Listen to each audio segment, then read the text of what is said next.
네, 안녕하세요. 저는 고려대학교의 허엄형회 교수입니다. 오늘 강의할 주제는 R을 활용한 수치 계산입니다. 이 강의는 지난 2019년 5월에 데이터 솔루션의 특별 세미나 1로 한 바 있습니다. 이번에 코로나 상황에서 이 동영상으로 녹화하게 되었습니다. 오늘의 주제는 수치 계산입니다. 통계적 방법 그리고 기계학습과 금융공학에서 중요한 빌딩 블록이라고 할 수 있습니다. 여기에 쓰이는 수학은 선형대수, 주된 수학은 선형대수, 리니어 엘지브라이죠. 그리고 미적분, 즉 캘큘러스와 옵티미제이션 등의 기법인데 그것들을 수치적으로 해내는 방법에 대해서 이야기를 합니다. 선형대수 파트에서는 선형 연립 방정식의 해, 역행렬, 고유값과 고유벡터, 특이값 분해와 마코브 체인 등의 토픽을 R을 활용해서 여러분들한테 설명하겠습니다. 미적분 그리고 최적화에 있어서는 미분의 개념 그리고 그것의 수치적 구현, 또 적분 그리고 그것의 수치적 구현, 비선형 방정식의 해, 최적화 알고리즘, 최대 가능도 추정, 이것이 이제 통계적인 모형 추정의 제1원칙이라고 할 수 있죠. 최대 가능도 추정이요. 영어로는 Maximum Likelihood Estimation입니다. 이외에 몬테칼로 기법에 해당하는 MCMC와 같은 것이 현대적인 통계학에서 그리고 기계학습에서 많이 쓰이지만 이 몬테칼로 기법에 대해서는 그 난이도가 높기 때문에 그리고 그 범위가 넓기 때문에 여기서는 제외하도록 하겠습니다. 첫 번째, 여러분들이 이해를 해야 될 부분은 수학의 수와 컴퓨터의 수는 다르다라고 하는 것입니다. 즉, numbers in computers. 그래서 이 수학에서의 수가 아니라 우리가 다루려고 하는 것은 컴퓨터에서의 수입니다. 한 예가 이것입니다. R에서 만약 여러분들이 0.6 빼기 0.5가 0.1과 같은가, 이 equal 사인을 두 번 쓰면 논리적 항등, logical equal이라고 해서 논리적으로 이 값이 같은가 라고 하는 것을 묻죠. 그러면 수학에서는 당연히 0.6 마이너스 0.5는 0.1입니다. 그런데 이 R에서 여러분들이 이 값을 조회해 보면 그렇지 않다라고 이야기를 합니다. 즉 0.6 빼기 0.5는 0.1이 아닙니다. 네, 왜 그런가? 몇 개 설명을 들으면 여러분들이 이해할 수 있을 겁니다. 우선 이 컴퓨터에서의 정수를 다루겠습니다.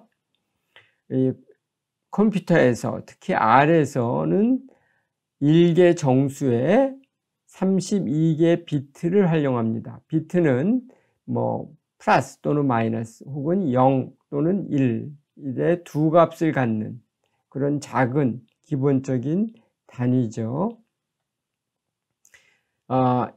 32개 비트 중에서 1개 비트는 부호에 활용이 되고요. 나머지 31개 비트가 정수의 크기를 나타내는데 활용이 됩니다. 31개 비트가 꽉 차 있을 때, 즉 1이 31개 있으면, 그러니까 0이 쭉 돼 있으면 완전히 비어 있는 거고요. 1로 31개 비트가 다 차 있으면 이게 가장 큰 수가 되는데 그 수는 이진법으로 했을 때 2의 31승 빼기 1입니다. 이것을 십진법수로 우리가 이해할 수 있는 십진법수로 환원하면 2147, 483, 647입니다. 읽어보면 21억 정도 되는 값이죠. 네. 전 세계 인류의 수가, 인구가 대략 50억 정도이기 때문에 21억이라고 하면 전 세계 인구보다 작습니다. 이런 원칙에 따라 이렇기 때문에 컴퓨터에서 가장 큰 수는 2147, 483, 647이다 라는 이야기고요. 이것은 R에서 machine dollar integer dot max를 조회해 보면 알 수 있습니다. 다음으로는 실수에 대해서 간략하게 설명하겠습니다. R에서는 1개 실수에 64개 비트를 할당합니다. 그 중에 53개는 소수점 R의 가수에 활용이 되고 나머지 11개 비트는 소수점의 위치를 포인팅하는 지수에 활용이 됩니다. 그러니까 지수 부분에 활용이 된다는 거죠. 지수 부분은 이제 2의 몇 승을 나타내는 건데요. 11개가 11개가 이제 지수 부분에 활용이 되는데요. 그것에 이제 꽉 차 있다고 생각하면 그게 2의 11승 빼기 1이라는 숫자가 가장 큰 숫자인데 기본적으로 2의 10승 빼기 1을 차감해서 그 차감된 값을 활용을 합니다. 이런 식으로 계산을 하면 지수 부분에 있어서의 최대값은 2의 10승입니다. 즉 1024이고요. 최소값은 지수 부분의 11개 비트 중에서 딱 하나만 차 있는 수, 그게 1입니다. 1에 빼기 기본적인 차감수인 2의 10승 빼기 1을 빼주면 되는데 이 값을 계산해 보면 2 빼기 2의 10승이고요. 이것은 마이너스 1022입니다. 따라서 지수 부분을 나타낼 수 있는 가장 큰 수는 1024이고 가장 작은 수는 마이너스 1022인데 이것은 아래서 .machine $double .max .exp를 조회해 보면 알 수 있고요. 가장 작은 지수의 값은 .machine $double .min .exp를 조회해 보면 알 수 있습니다. 실수를 계속하겠습니다. 가수 부분, 이 가수 부분은 그 소수점 이하 부분이라고 생각하면 됩니다. 그러니까 주로 유효 숫자를 나타내는데 쓸 수가 있죠. 가수 부분에 할당된 비트는 앞에서 이야기했죠. 모두 53개입니다. 근데 그 중에서 1개 비트는 부호에 할당이 되고요. 실제로 소수점 아래 유효 숫자를 맞는 비트는 모두 52개입니다. 따라서 가장 작은 유효 숫자의 차이는 이게 소수점 이하 유효 숫자 자리를 나타내는 부분입니다. 0이 51개가 있고 맨 마지막 부분에 가까스로 1이 나타나는 수가 되겠고요. 이것은 2의 마이너스 52승에 해당이 됩니다. 십진법, 그러니까 지수가 10인 수로 바꿔보면 대략 이것은 10의 마이너스 16승 됩니다. 즉 소수점 이하 16번째 자리에서 어떤 값을 갖는 그런 숫자죠. 이것은 R에서 .machine $EPS 엡실론을 나타냅니다. EPS는 입실론을 나타내는데요. 그것을 조회해 보면 알 수 있고 우리가 이것을 흔히 머신 엡실론이라고 이야기를 합니다. 이것이 갖는 의미는 실질적으로 가장 작은 유효 숫자, 작은 유효 숫자를 이야기를 합니다. 그래서 여기 보면 소수점 아래 16번째 자리에서 비로소 어떤 2라는 값을 갖죠. 네, 이것을 염두에 두면서 우리가 아까 맨 처음 컴퓨터의 수에 대한 언급을 하면서 들었던 0.6 마이너스 0.5가 0.1인가 이것을 한번 다시 생각해 보면요. 0.6 빼기 0.5를 프린트라는 함수를 써서 소수점 이하 16자리를 인쇄해 보면 바로 그 값이 0.6 빼기 0.5니까 원래 0.1이어야 되는데 R이 계산한 이 값을 소수점 16자리까지 보면 0.09999 이렇게 나옵니다. 그리고 맨 마지막 16번째 값은 8입니다. 그런데 0.1을 소수점 16, 소수점 아래 16자리를 프린트해 보면 0.1이죠. 그래서 요 앞에 있는 0.09999와 0.2를 비교해 보면 같지 않다라는 것을 알 수 있습니다. 아슬아슬하게 소수점 이하 16번째 자리에서 2만큼이 차이가 있죠. 이에 따라 0.6 빼기 0.5와 0.1이 다르다라고 R이 판단하는 겁니다. 이상으로 이제 이 상식을 가지고 우리가 가장 큰 실수와 가장 작은 실수를 한번 생각해 보겠습니다. 컴퓨터에서 나타낼 수 있는 수에는 한계가 있습니다. 이것은 수학에서 생각하는 수와 다릅니다. 왜냐하면 가장 큰 실수의 절대값은, 가장 큰 실수는 소수점 이하 자리, 유효 숫자 자리는 1보다 클 수가 없기 때문에 그것을 1로 간주하고요. 지수 부분에 있어서의 최대값은 1024거든요. 그런데 이 밑수가 2입니다. 그래서 2에 1024 승에 해당하는 1.79 곱하기 10의 308승이고 따라서 이러한 숫자는 컴퓨터에서 R에서 도저히 나타낼 수 없는 정도로 큰 숫자입니다.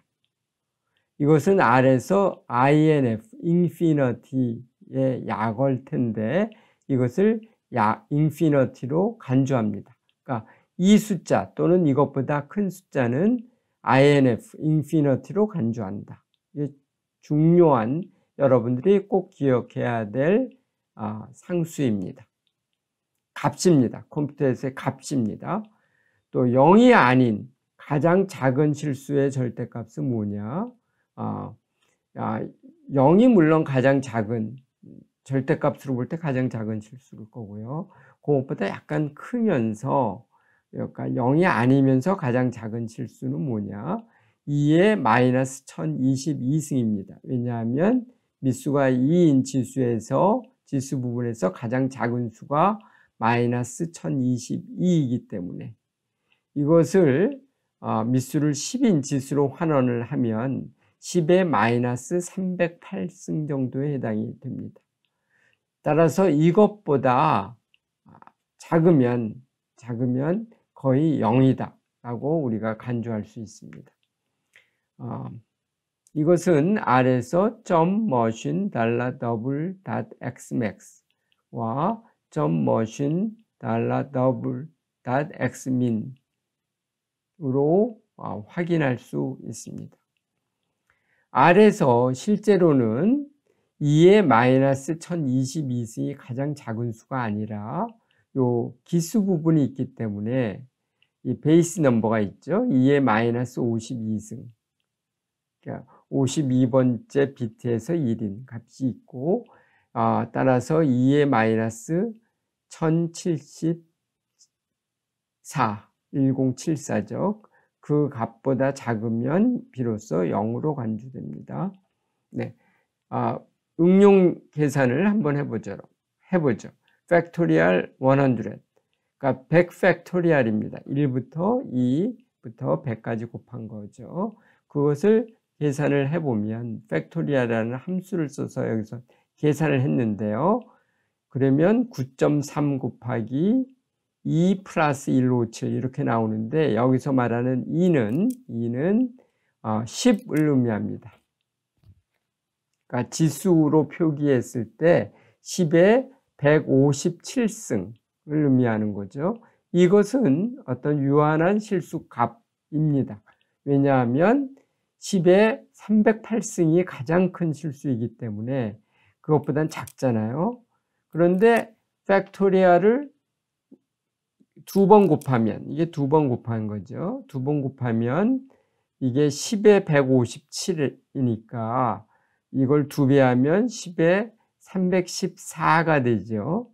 314는 308보다 큽니다. 따라서 이것은 인피니티로 간주됩니다.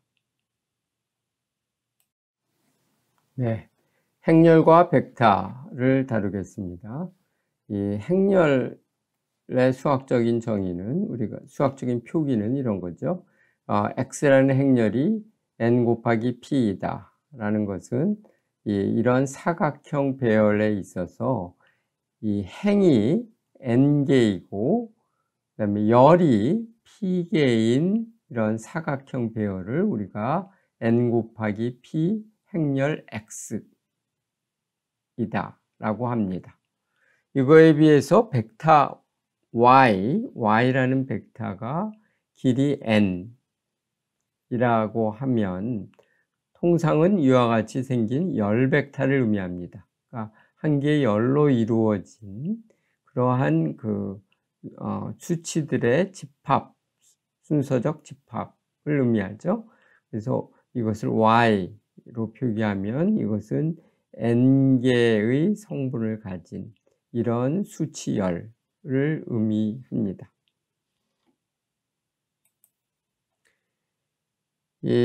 우리가 예를 들어서 보겠습니다. X라고 하는 우리가 R 오브젝트를 정의하는데요. 이것은 매트릭스이고 N로 즉 행의 수는 10이고 N 컬럼 NCOL 즉 열의 수가 3인 그러한 행렬 X를 만드는 한 방법으로 그 안에 들어갈 수치 값들을 R놈, 즉 R놈의 30, 즉 정규분포를 따르는 임의수, 랜덤 넘버 30개로 채운다 라는 것이죠. 이렇게 했을 때 우리가 X를 프린트해 보면 이와 같이 10개의 행 3개의 열에 배치된 정사각 배열을 얻을 수 있습니다. Y라고 하는 벡터를 또 정의를 하겠습니다. R놈 10 이렇게 하면 표준정규 분포를 따르는 10개의 임의값이 생성이 되고 그것이 벡터 Y로 들어가는데 이 R에서의 R이 의미하는 벡터는 열 벡터와 행 벡터가 구분되어 있지 않습니다. 따라서 이것을 프린트해 보면 이와 같이 행의 형태로 쭉 옆으로 있는 것처럼 느껴질 수도 있는데 이것은 행과 열이 구분이 되지 않고 이제 편의적으로 혹은 R이 판단해서 행 벡터 또는 열 벡터로 간주하게 됩니다. 이 행렬에서 전치라는 것이 있죠. 이것은 transpose라고 하는 것인데 무엇과 무엇을 서로 맞바꾸느냐 하면 행을 열로 열을 행으로 바꿉니다. 그래서 행렬 x가 n 곱하기 p라고 했을 때 즉 행의 수가 n개이고 열의 수는 p개이죠. 이것을 x transpose, x의 전치, P 곱하기 N 행렬이 되고, 정의에 의해서 이것의 이 행들은, P의 행들은 X 원래 행렬의 P의 열과 같다라는 겁니다. 네. 따라서 X 트랜스포즈는 이와 같이 정의가 됩니다. 요 X랑은 미묘하게 다르죠? 왜냐하면 여기에서 X1P라는 것이 오른쪽 위에 있는데 여기에서는 왼쪽 아래에 있게 됩니다. 행렬과 행렬의 곱이 있죠. 이것은 이제 실수와 실수의 곱의 일종의 확장인데 이렇게 됩니다. 행렬 X와 행렬 Z의 곱. 그런데 이거의 곱이 잘 정의되려면 행렬 X는 N 곱하기 P 행렬이어야 되고 Z는 P 곱하기 M 행렬이어야 됩니다. 여기서 중요한 것은 X의 열의 수 P와 Z의 행의 수가 같아야 그거의 곱인 XZ가 정의된다는 것이죠. 그 XZ의 IK 번째 요소를 CIK라고 했을 때 CIK는 summation XIJ ZJK, 여기서 합은 J에 대한 합이 되겠습니다. 네, 이렇게 정의되죠. 이 R을 활용해서 본다면 행렬 X, 아까 행렬 X를 10 곱하기 3 행렬로 우리가 만들었는데요. 이 dim이라는 함수를 쓰면 그것을 얻을 수 있고요. 그러니까 행렬에 대해서 크기를 보려면 dim이라는 함수를 쓰면 됩니다. dimension을 뜻하는 거겠죠. y라는 벡터에 대한 크기를 확인해 보려면 length라고 하는 그러한 아래 함수를 씁니다. 써보면 10 이렇게 나오죠. 그 다음에 transpose x 곱하기 x, 그거의 표현은 t of x, 그 다음에 곱하기는 percent, 그 다음에 곱셈기호 asterisk, 그 다음에 percent 기호를 씁니다. 이렇게 되면 즉 percent star percent로 하면 행렬의 곱을 의미합니다. 따라서 t of x에 곱하기 x가 정의가 되고요. 그것을 계산해 보면 이와 같이 되고요. 그 다음에 t of x 행렬 곱 y를 하면 x transpose y와 같은 것이 계산이 되겠죠. 다음은 선형 연립 방정식입니다. 네, 이제 선형 연립 방정식을 풀어보겠습니다. P 곱하기 1의 미지수 벡터 X에 대한 선형 연립 방정식이 AX equal B로 표현되어 있다고 합시다. 주어졌다고 합시다. 여기서 A라고 하는 행렬은 계수 행렬로서 P 곱하기 P 행렬이고, X는 P개의 미지수를 담은 행렬, 그리고 B는 상수 벡터 행렬이죠. 그래서 길이가 P입니다. 즉 A는 P 곱하기 P, X는 P 곱하기 1, B도 P 곱하기 1입니다. 예를 들어서 P가 3인 이러한 연립 방식을 봅시다.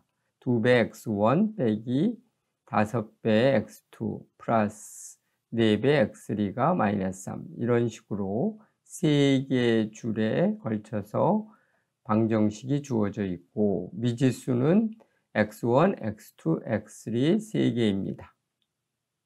네. 이것을 푸는 전통적인 방법은 가우스 소곱법을 적용해서 주어진 연립 방식 AX equal B를 UX equal C의 형태로 바꾸는 것입니다. 여기서 U라고 하는 행렬은 상삼각 행렬, upper triangular matrix이죠.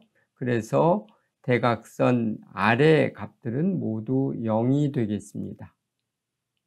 그리고 C는 상수 행렬, 상수 벡터입니다. 이렇게 UX equals C의 형태로 되어 있을 때는 맨 마지막 줄에 있는 UPP, XP는 CP부터 풉니다. 그래서 UX equals C의 마지막 줄부터 풀어냅니다. 그래서 XP라고 하는 마지막 미지수가 맨 마지막 위치에 있는 미지수가 풀리면 그걸 이용해서 그 앞에 값을 구할 수 있고 맨 마지막으로는 x1의 값을 구할 수 있죠. 이러한 것을 우리가 뒤쪽 치환, back substitution이라고 합니다.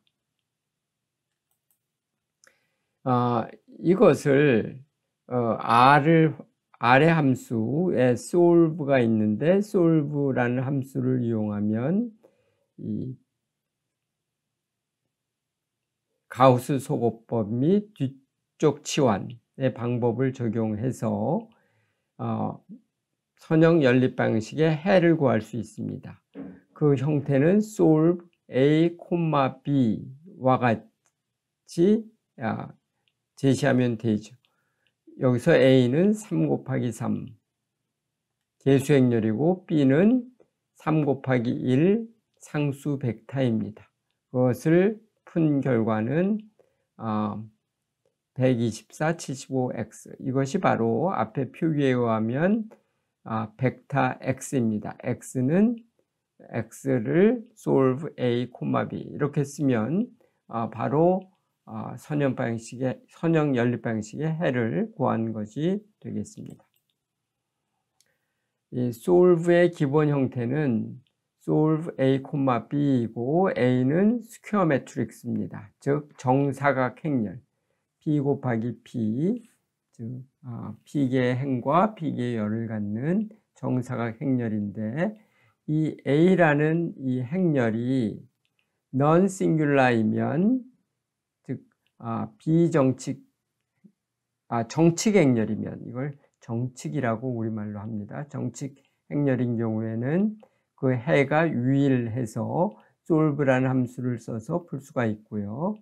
그렇지 않고 행렬 A가 싱귤러 매트릭스이면 이것을 우리가 비정칙 행렬이라고 하는데요. 비정칙인 경우에는 solve A, B는 the system is exactly singular 라는 메시지만 출력이 됩니다. 해를 유일하게 제시할 수 없어서 그렇죠. 그래서 여기에 그런 이해가 제시되어 있습니다. 마르코프 체인의 정상 분포를 구하는 응용 예를 보도록 하겠습니다. 마르코프 체인 ZT를 생각하겠습니다. 이것은 확률 변수 Z가 시간의 함수로 주어지는 것이죠. 그런데 ZT가 어떤 값을 취할 것인가? 그 값, 취할 수 있는 값을 1, 2부터 n까지의 이런 디스크리트한 이산적인 상태로 표기되어 있다고 합시다. 그리고 트랜지션 매트릭스는 n개 상태에서 n개 상태로 변화하는 전이가 일어나는 그 확률을 지정한 행렬이죠. 그것을 P로 표기한다면 이 정상분포, 결국은 무수히 많은 트랜지션을 거쳐서 도달하게 되는 일정한 상수적 안정적 분포, 그거를 우리가 정상분포, stationary distribution이라고 하는데요.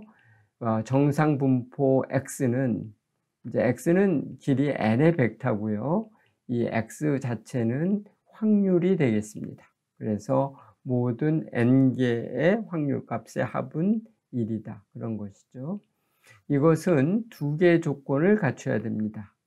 우선 x가 확률 벡터이므로 1 트랜스포즈 x, 즉 x의 모든 원소들의 합은 1이 돼야 되고요.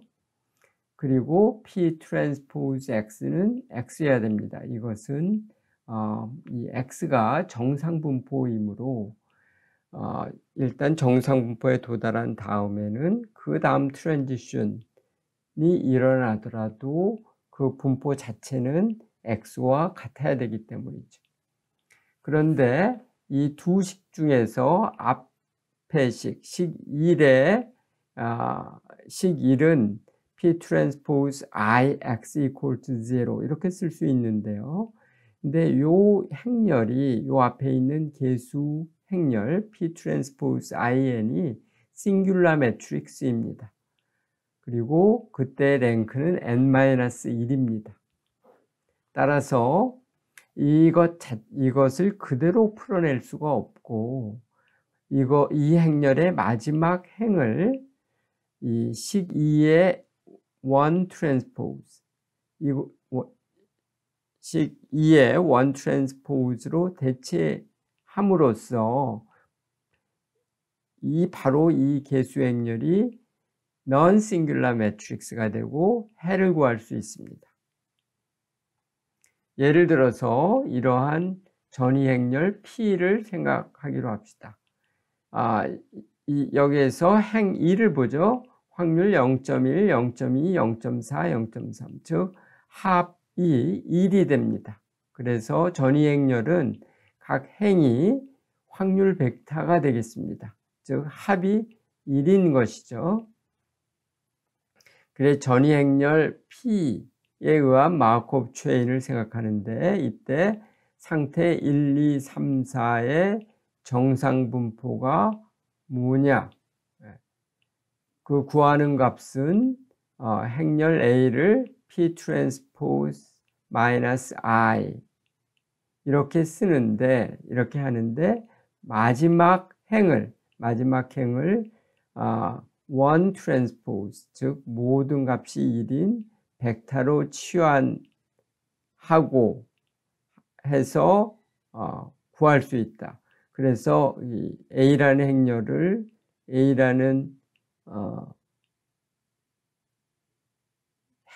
개수 행렬을 가지고 solve A, B를 함으로써 구할 수 있고 그 구한 값은 구체적으로 이 경우에 0.23, 0.16, 0.29, 0.31과 같이 듭니다. 물론 이 출력해도 확률 벡터이므로 합이 1이 되겠죠. 다음엔 역행렬을 다루겠습니다. 역행렬의 정의는 이런 겁니다. P 곱하기 P 행렬 A가 있을 때, A가 특히 non-singular 매트릭스일 때 의미가 있는데요. AX equal IP, IP는 항등 행렬입니다. P 곱하기 P 행렬로서 대각선상이 모두 1이고 비대각하는 0인 그런 행렬이죠.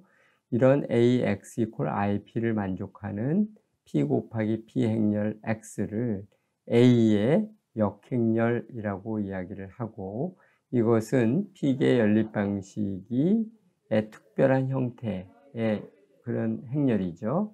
그래서 역시 solve라는 함수를 이용해서 역행렬을 구할 수 있습니다. solve A와 같이 하면 A의 역행렬을 구할 수 있죠.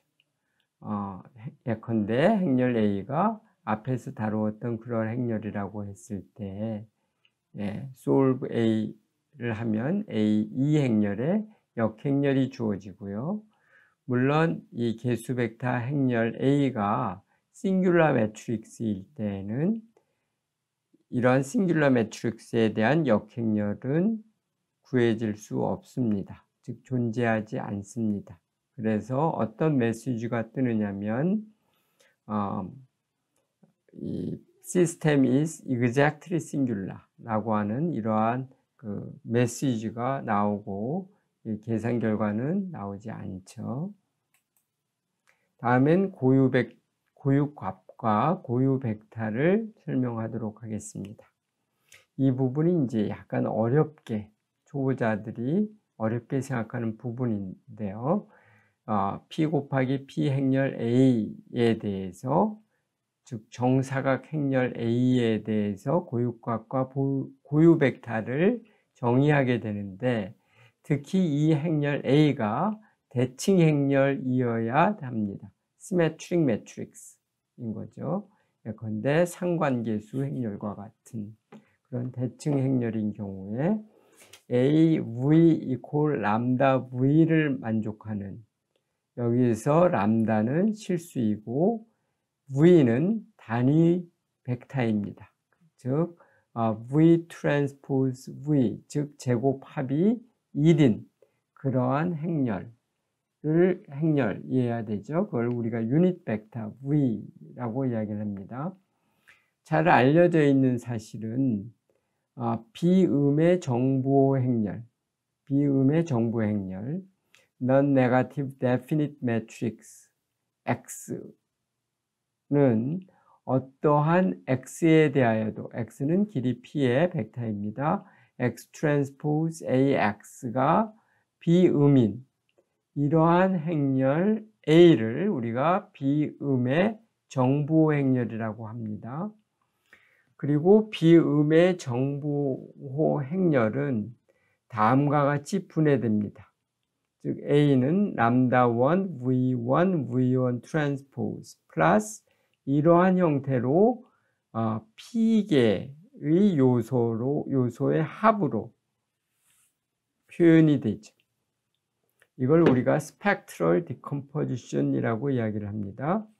여기에서 람다1부터 람다2, 람다-P는 고유값이고 V1, V2, VP는 P개의 단위 벡터로서 서로 직교하는 관계에 있습니다. 직교하는 관계는 내적을 이용해서 표기하면 VJ 트랜스포즈 VK가 0이다. J와 K가 다를 때요. 이렇게 되고요.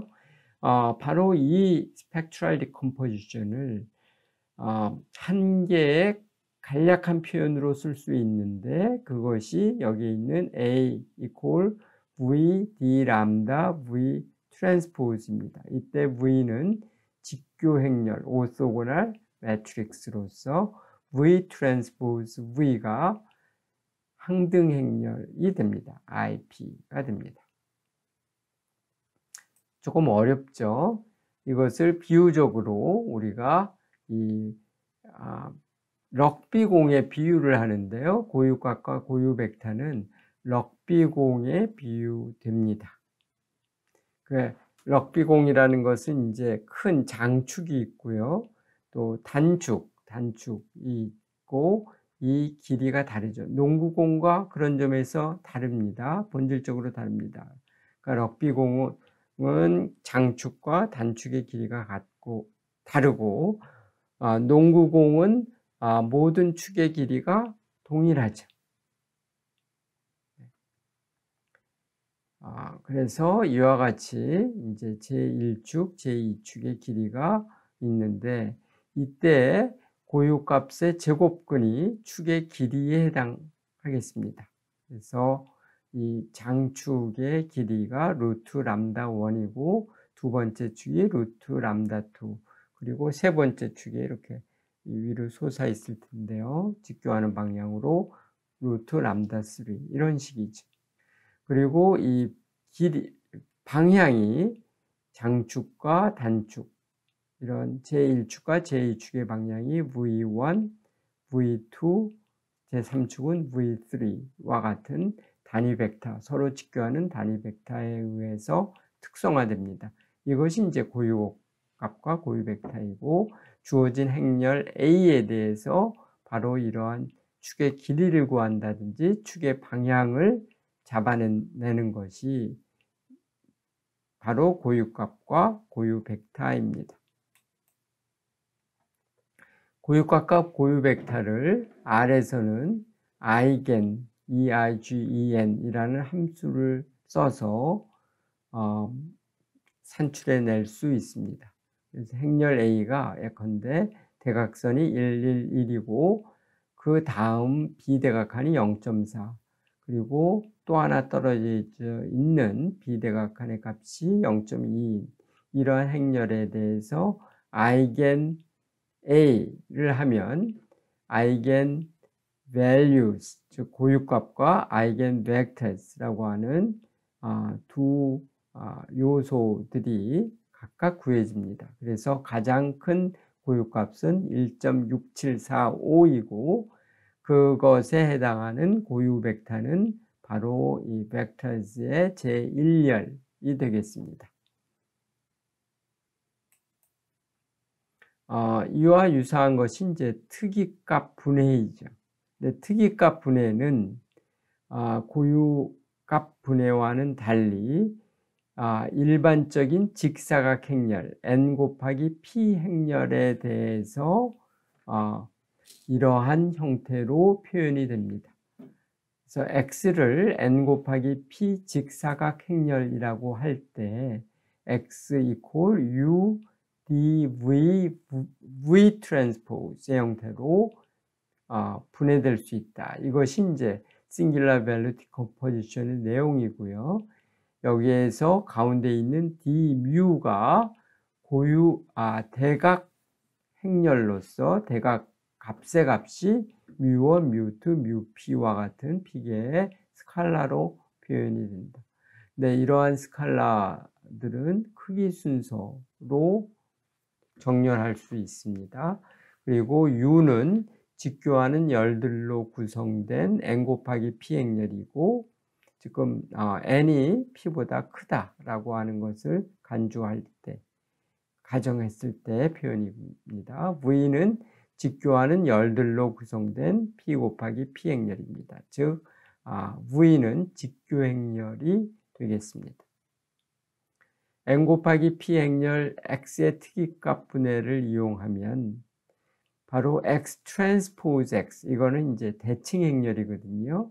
p 곱하기 p 대칭 행렬에 대한 스펙트럼 분해를 얻을 수 있는데 바로 이 식에 의해서 특이값 분해와 스펙트럼 분해 사이에 관계가 생기게 되죠. 그것이 x 트랜스포즈 x는 v d mu 스퀘어 v 트랜스포즈이다. 즉 x의 특이값을 제곱하면 즉 d mu 스퀘어 바로 이건데요. 이것이 바로 그 고유값을 담은 대각행렬이 됩니다. 따라서 특이값의 제곱이 고유값이 된다. 이렇게 말할 수 있습니다. 특이값 분해를 r을 활용해서 구할 수 있는데 그때 쓰는 함수가 r의 svd라고 하는 함수입니다.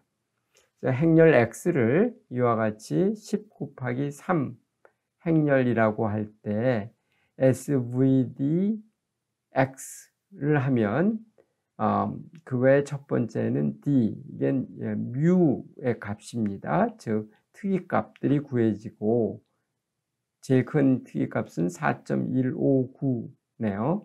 그리고 그것에 해당하는 특이값 벡터가 주어진다.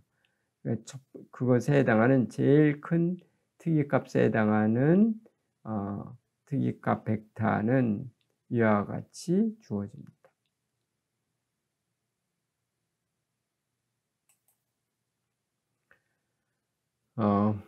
그리고 여기서 여러 가지들을 확인할 수 있죠. 예컨대 svd의 d 이건 이제 특이값인데 그것을 제곱하면 바로 eigenvalues x transpose x라는 행렬의 고유값과 일치한다.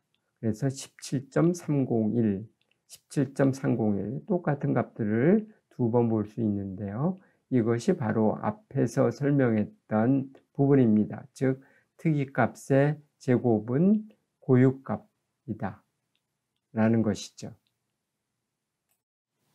네, 다음으로는 희소행렬 sparse matrix에 대해서 설명하겠습니다. 희소행렬 최근에 그 기계학습과 관련해서 이제 이런 형태의 행렬이 자주 등장하는데, 대부분의 요소가 영인 행렬을 우리가 희소 행렬이라고 이야기를 합니다. 그러니까 일부의 몇몇 칸만 0이 아닌 그런 행렬을 희소 행렬이라고 한다는 것이죠. 이것은 조밀 행렬, dense matrix라고 하는 것에 대응하는, 대비되는 행렬입니다. 이러한 행렬들은 매트릭스 패키지를 이용하면 메모리 전략적인 메모리가 전략이 됩니다. 예컨대 M1, M2라는 행렬을 정의를 해보죠.